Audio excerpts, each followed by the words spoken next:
De fato, foi um jogo ruim em Salvador. Se a gente for transportar esse jogo para o meio de semana, o desempenho do Corinthians, e olhando também o desempenho do São Paulo, que a gente vai falar já já, não dá para tirar muitas conclusões. O Corinthians sente falta do Roger Guedes, isso é fato. E hoje jogou com o Renato Augusto, hein? Jogou com o Renato Augusto, mas não teve a bola durante grande parte do jogo. Primeiro tempo, o Bahia teve a bola praticamente o primeiro tempo inteiro. No segundo tempo, um pouco mais de equilíbrio. O Bahia caiu de rendimento no segundo tempo. E o Renato Augusto também, né? Por conta da sua... É um jogador que está voltando de lesão e aos poucos está sendo integrado à equipe principal. E o Corinthians, eu acho, o Corinthians com 3 zagueiros e o Renato Augusto em campo, a bola passa pouco por ele. A bola vai muito para os lados do campo, com o Fagner, com o Fábio Santos. O Fagner saiu no intervalo. Pouca participação dele, muitas vezes até funcionando como segundo atacante para tentar preencher mais a área ao lado do Roger Guedes, mas não funcionou. Assim como não funcionou esse Bahia do Renato Paiva, né? Ao lado do Yuri, né? Do Yuri Alberto, perdão. O Roger Guedes sim faz muita falta. Exato. E esse time do Renato Paiva, que teve a estreia do Gilberto, né? Aliás, para mim, um dos melhores jogadores do Bahia em campo, enquanto esteve em campo, acabou sendo substituído no segundo tempo, finalizando, cruzando para a área, defensivamente sendo importante também, mas não foi o suficiente para vencer o Corinthians e se manter ali próximo da zona do rebaixamento. O Corinthians parece ter pensado menos na Copa do Brasil do que o São Paulo por conta da sua situação no Campeonato Brasileiro. Talvez um ponto num confronto direto tenha sido importante, principalmente fora de casa. Mas não é o que o torcedor do Corinthians está esperando, né? Acaba sendo apenas uma manutenção de distância do 17º colocado. É bom lembrar que esse é um confronto direto de equipes que ocupam a mesma parte ali da tabela, né? Pode falar, André. Só rapidamente. Por favor, boa noite, William, boa noite, meus caros, boa noite a todos. Esse era um jogo, no caso de vitória ou derrota, não foi o que aconteceu, mas importantíssimo para os dois times. Para o lado do corintiano, se o Corinthians perdesse para o Bahia hoje, ele seria ultrapassado. Amanhã, provavelmente, por outros concorrentes, né, nessa mesma faixa da tabela, e voltaria a sofrer um forte risco, aquela pressão, num período complexo que é dos jogos da Copa do Brasil, em relação ao rebaixamento. Por outro lado, se o Corinthians tivesse vencido o Bahia hoje, então aí eu entendo um pouco da escalação, a manutenção do Renato Augusto até um período até mais fundo do segundo tempo do que eu imaginava. Porque uma vitória hoje, embora o Corinthians não tenha, por característica, bons desempenhos fora de casa nessa temporada, venceu o Santos depois da parada, venceu o Atlético Mineiro, mesmo num jogo, né, um gol no contra-ataque, mas não importa, venceu.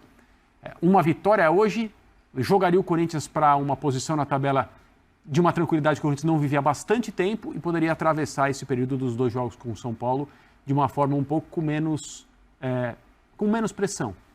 Não aconteceu, o jogo terminou empatado, mas era uma noite em que os 3 pontos fora de casa serviriam muito para o Corinthians, muito mesmo, por conta do que vem pela frente aí nessa próxima semana e na outra. O Corinthians pensou no brasileiro, pela sua situação. E o São Paulo estava com a cabeça onde, Birner? Perdeu para o Cuiabá, tudo bem? Tudo bem, William? Tudo jóia. Boa noite a você. Elton, muito bem-vindo.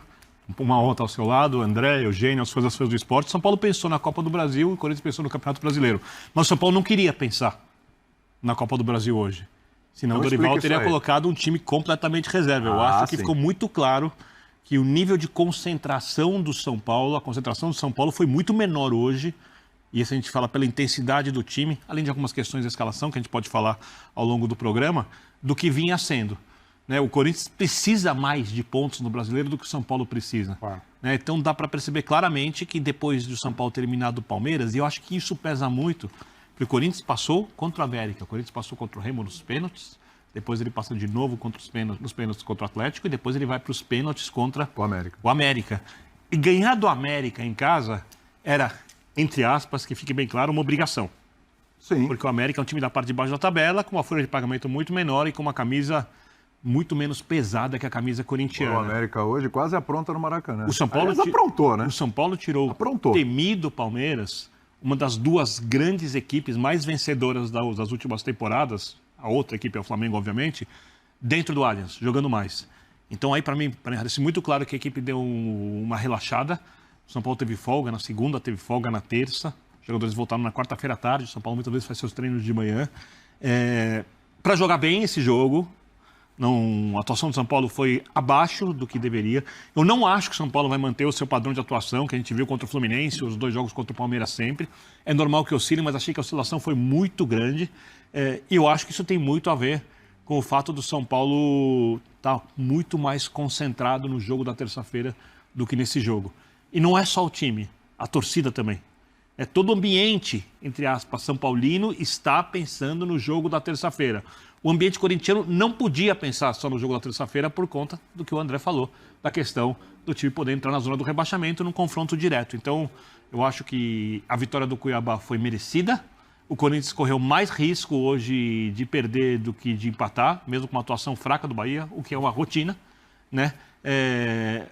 O que diz muito sobre o que pode acontecer na terça-feira, se o Corinthians não ligar, não acontecer aquela coisa que de vez em quando joga muito bem e talvez precise jogar muito bem contra o São Paulo para conseguir um bom resultado, mesmo dentro de casa. Tudo bem, Eugênio? Tudo bem? Tudo Boa certo? noite, William, companheiros, fãs de esportes. É indiscutível que o peso da Copa do Brasil apareceu hoje na rodada do Campeonato Brasileiro. Os 3 times até aqui, o Grêmio vai entrar em campo daqui a pouco, envolvidos na semifinal da Copa do Brasil, não tiveram um bom desempenho. A começar pelo Flamengo mais cedo, o Corinthians e o São Paulo. São Paulo que colocou o time reserva. E aí entra a questão que é a seguinte, né? Futebol é muito complexo. O que funciona para um pode não funcionar para outro. Então, vamos lá. É o mundo dos mortais, né? O Dorival Júnior, ano passado, técnico do Flamengo, ele, com um elenco poderoso nas mãos, fez uma opção.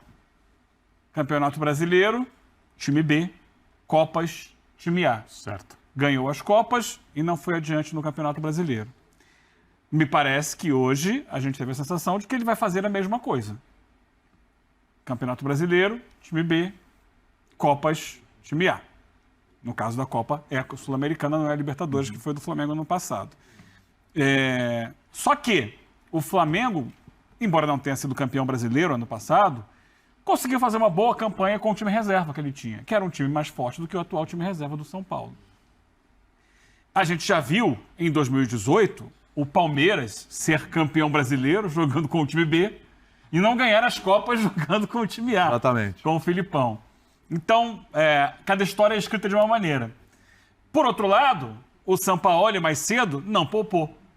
Colocou em campo o Flamengo principal. E não venceu o América no Maracanã. Quarta-feira tem duelo importante com o Grêmio. Como vai chegar esse time para o jogo da Copa do Brasil? Um time que teve uma semana de descanso, que já mostrou fragilidade física no Fla-Flu do domingo passado, morreu no segundo tempo, hoje morreu de novo no segundo tempo e quarta-feira decisivo com o Grêmio em Copa do Brasil. Vai morrer também no segundo tempo ou estava se poupando, jogando se poupando? O Flamengo não tem elenco para optar pelo time B no jogo com o América no Campeonato Brasileiro? Tem um tremendo elenco de time B, hein? Tem. Tem um tremendo. E aí pode ser uma mescla, não pode ser time totalmente B. Você pode mesclar e mexer durante o jogo. Tem mais time B do que o América tem time A. Sem dúvida. nível O muito Corinthians, mais a alto. gente entende que, pela Embora- situação dele embora no hoje campeonato, priorizou jogar hoje com o que tinha de melhor. Claro que faz muita falta o Roger Guedes, mas ainda assim mostrou a sua fragilidade também, porque foi amplamente dominado pelo Bahia. O jogo como um todo, assim, é um absurdo que o Bahia não tenha vencido o jogo. Teve várias oportunidades. Aliás, discordo da tarde aqui embaixo. Jogo morno. Não foi essa, não. A anterior, mais cedo. É. Jogo morno. Não é o gol acontecer que faz o jogo ser mais quente ou não. O jogo foi muito disputado, foi intenso. Achei o tempo segundo todo. tempo melhor. Desde o primeiro tempo. Primeiro O Bahia, tempo não me empolgou Bahia muito, não. conseguiu, porque o domínio foi do Bahia o tempo todo, mas ele teve 4, 5 chances de gol. Ele pressionou alto, roubou a bola do Corinthians. Foi um jogo intenso. Só que não teve gol. Aí a gente olha, sem gol, ficou chato. Mas foi um jogo muito disputado. Só para quantificar os seus argumentos, 16 finalizações a 5 para o Bahia. 5 do Bahia foram em gol. O do Bahia fez uma defesa só. 8 finalizações dentro da área do Bahia feitas pelo Bahia e uma feita pelo Corinthians. Mas Foi um absurdo o resultado do Bahia. É claro que o futebol é eficácia. E uma o Bahia não foi salva eficaz. e uma salva quase embaixo da trave pelo Vera final do jogo. No finalzinho. Então, mas finalzinho. vamos pensar aqui um pouquinho, pegando esse time do Corinthians. E olha, fiquem à vontade, hoje a gente colocou o Flamengo também, a gente vai falar daqui a pouco de Flamengo e Palmeiras, mas se quiserem colocar na conversa, hoje a gente está misturando tudo aqui. Vamos lá. O Corinthians vai de Cássio, Fagner, 18-5 as finalizações, tá? Corrigido. Fagner, Gil, Bruno Mendes, Murilo e Fábio Santos. Só aí a gente imagina que para terça-feira, Fagner pode ser titular, Fábio Santos deve ser titular, essa zaga aqui são 3 zagueiros, pode ser 2, aí a gente pode discutir. Cássio, mas aqui dos 3 tem 2 titulares. Fausto Vera pode ser titular, Renato Augusto deve ser titular, o Rojas que entrou deve ser titular, o Yuri Alberto deve ser titular. Basicamente, você não tem o Roger Guedes É o time aqui. principal. Pois é, sim. esse E o time Moscardo? esse time do Corinthians, Por causa da apendicite. repete o número de finalizações, perfeito. 18-5 de fora da área, em direção ao gol, fora do total. Não é- 5-1 na direção dos goleiros. Não é muito pouco? É muito esse pouco. gol? A diferença não é muito Na- grande para um na time quase que titular? Quase. Na verdade, foi uma chance num contra-ataque, que eram 3 contra 1, se não me engano. O Adson cometeu uma falha e foi a única chance assim grande que o Corinthians teve. O Corinthians chegou a fazer um gol no segundo tempo, mas foi anulado corretamente. Então isso aí não conta, você apaga da análise. Eu acho muito improvável que o Luxemburgo opte por 3 zagueiros para enfrentar o São Paulo em Também Itaquera na terça-feira. Ele jogou com 3 zagueiros na Argentina pela Copa Sul-Americana, jogou de novo fora de casa. Essa me parece uma escalação muito mais para reagir do que para fazer alguma coisa em termos de proposição. Também pelo que disse o Elton, mesmo com a presença do Renato Augusto em campo, a bola não passa pelo meio de campo. Houve um momento nos primeiros minutos do jogo hoje, primeiros eu digo lá pelos 15, 16 minutos, que o Bahia teve 2 possibilidades de gol após saídas erradas do time do Corinthians, 2 chutes, um que passou muito perto do Cássio Foi. e outro por cima, que a câmera corta para o Luxemburgo e parece ele fazendo assim para algum jogador, quer dizer, vão sair jogando por cima e tirar essa bola daqui, né? Não tenho certeza absoluta de que foi isso que ele disse, mas tenho convicção que foi, para ver se o Corinthians tirava o jogo da proximidade da sua área, porque nem isso o Corinthians foi capaz de fazer durante um bom tempo, praticamente, como disse o Elton, concordo com ele. O primeiro tempo inteiro, quando foi pressionado, o jogo transitou muito próximo do Cássio. Isso é perigoso, porque às vezes sai um pênalti, Sim. como que poderia ter saído hoje uma bola que claramente não bateu no braço. Perfeito. O VAR determinou bem que o lance não deveria ser pênalti, mas às vezes acontece, mesmo com a presença do VAR. Então a minha impressão é que para terça-feira volta a linha de 4, com a qual a defesa do Corinthians se sente um pouco melhor, embora tenha muitas falhas. Sob o comando do Luxemburgo, defensivamente o Corinthians vai mal. Aí é Gil Bruno Mendes ou Gil Murilo? Boa pergunta. E os laterais, Fagner e... Eu acho que o Fagner vai jogar, a não ser que ele tenha algum na problema. esquerda. Fábio Santos? O Fábio Santos jogou hoje, né? Até o final. Pois é. E foi visto no ataque até o final, mostrando que com a sua idade já avançada, pode contribuir. Não sei se ele poderá contribuir na terça-feira, diante de uma equipe que é muito mais perigosa do que o Bahia e que está confiante para chegar em Itaquera e eventualmente conseguir vencer lá pela primeira vez. São Paulo tem jogado para isso, né? Mas a minha impressão é que, em termos de escalação inicial, o sistema volta à linha de 4, com o Renato mais municiado, mais acompanhado de jogadores para que o Corinthians possa ser algo próximo da capacidade dele ofensiva, que não é uma capacidade que aparece sempre. Aliás, não é uma capacidade que tenha aparecido nem com uma frequência mínima desejada. Mas coletivamente, o time não funciona, porque individualmente, quando você olha Roger Guedes, Renato Augusto, Rojas e Yuri Alberto, você fala, opa, o São Paulo não tem esse potencial. E o Corinthians tem apenas 12 gols no campeonato. Só o Vasco tem 11 gols. O São Paulo tem 23 gols no campeonato. Ou seja, o Corinthians tem o segundo pior ataque do campeonato. E quando você olha individualmente os jogadores que podem atuar mais avançados, é um time muito forte. Sim. É uma contradição enorme de potencial Sim. e de desempenho. O que mostra como a temporada está de cabeça para baixo e como time, coletivamente, o Corinthians é muito pobre ainda. E nós já estamos chegando em agosto. Muitos técnicos e tal. A minha impressão para terça-feira, que é o problema que o time que é grande, que tem que ter ambição e que está enfrentando um rival direto, que jamais venceu em Itaquera, não pode, até por uma questão de um pouco, vou usar uma expressão forte, de vergonha na cara, Sim. atuar em casa esperando o São Paulo. Não dá, a torcida não vai permitir Lembrando que o São Paulo foi que- melhor que o Corinthians que no jogo de Itaquera. isso no 1 a 1. aconteça. Então a minha impressão é que volta a linha de 4 com Renato Augusto e Rojas no meio de campo, que é aquilo que o Corinthians tem de melhor hoje, para tentar ser um time que possa ganhar do São Paulo. Algo mais parecido com o que foi contra o América sábado passado. Exato.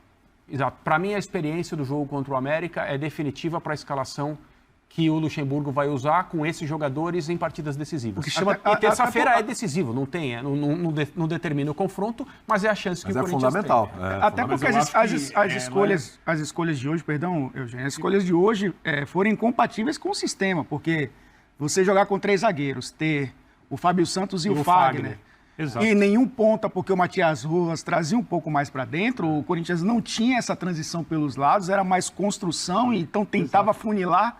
Não vai funcionar com 3 zagueiros e esses 2 laterais que não são laterais de profundidade, né?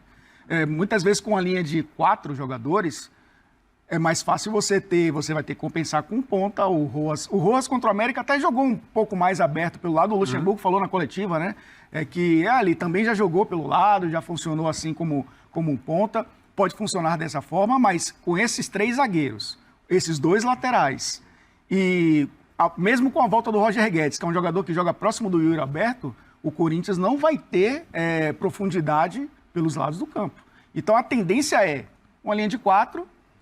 O Matheus Bidu acho que está perdendo um pouco, né, o espaço com o Luxemburgo, mas sempre um desses 2 laterais acaba fazendo o papel de terceiro zagueiro, um dos 2 acaba tendo um pouco mais de liberdade, mas não é característica desse time. Por isso o Adson muitas vezes entra, por isso muitas vezes ele desloca um dos atacantes para fazer o lado, mas essa formação de hoje contra o Bahia não vai funcionar contra o São Paulo se for para tentar agredir. Não acho Se que for para será assim, controlar, talvez. Para agredir, não. Então, o que mais me incomoda quando fala de desempenho no Corinthians é quando o Luxemburgo monta uma linha de 5, porque é uma linha de 3 que vira linha de 5, que o Fábio e o Fagner voltam na linha dos 3 zagueiros, o time não se torna consistente defensivamente. E dá para você jogar com linha de 5 e ser ofensivo, não tem nenhum problema.